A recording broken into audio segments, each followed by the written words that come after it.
ऊर्जा और नकदी की तंगी से बेहाल श्रीलंका ने हफ्ते भर के लिए स्कूलों को बंद करने का फैसला किया है। खबरों के मुताबिक श्रीलंका में शिक्षकों और बच्चों को स्कूल पहुंचाने के लिए अभिभावकों के पास पर्याप्त ईंधन नहीं बचा है।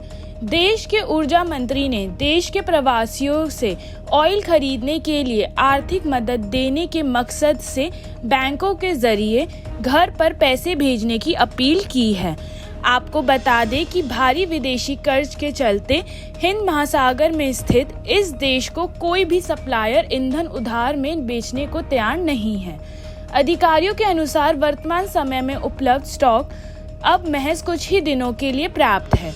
इस स्थिति में सरकार की योजना बचे हुए ईंधन को सिर्फ स्वास्थ्य, पब्लिक ट्रांसपोर्ट, खाद्य पदार्थों की आपूर्ति जैसे जरूरी कार्यों को ही उपलब्ध कराया जाएगा। श्रीलंका के ऊर्जा मंत्री कंचना ने पत्रकारों से कहा है कि रकम जुटाना चुनौतीपूर्ण है। यह एक बहुत बड़ी चुनौती है। उन्होंने कहा है कि सरकार ने नए ईंधन के स्टॉक के लिए ऑर्डर दिया है और 40,000 मीट्रिक टन डीजल शुक्रवार को देश में पहुंचने की उम्मीद है। एक दूसरे विमान से 22 जुलाई को पेट्रोल पहुंचेगा। ऊर्जा मंत्री ने बताया है कि ईंधन की कई खेप अभी देश पहुंचनी है और इसके भुगतान के लिए 58.7 करोड़ रुपए जुटाने में अधिकारियों को मुश्किल हो रही है। कंचना ने बताया है कि श्रीलंका पर 7 फ्यूल सप्लायर्स का लगभग $80 करोड़ बकाया है।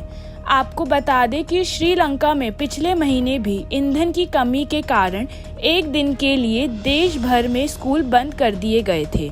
वहीं शहरी क्षेत्रों में बीते 2 सप्ताह से स्कूल बंद हैं। जो हालात बने हैं उसके अनुसार स्कूल शुक्रवार तक बंद ही रहेंगे। श्रीलंका में सरकारी अधिकारियों की ओर से सोमवार से देश भर में 3 घंटे बिजली कटौती की घोषणा भी की गई है।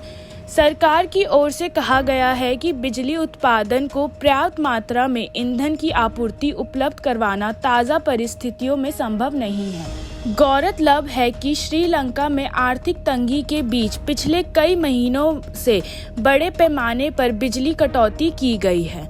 इस दौरान देश में रसोई गैस, दवाओं और खाद्य सामग्री सहित कई ज़रूरी चीज़ों की भारी कमी देखी गई है। देश के ऊर्जा मंत्री कंचना ने कहा है कि मुख्य समस्या देश में डॉलर की कमी है। ऐसे में विदेशों में काम कर रहे लगभग 20 लाख श्रीलंकाई नागरिकों से अपील है कि वह अनौपचारिक माध्यमों की बजाय बैंकों के माध्यम से अपनी विदेशी मुद्रा में अर्जित आय घर भेजें।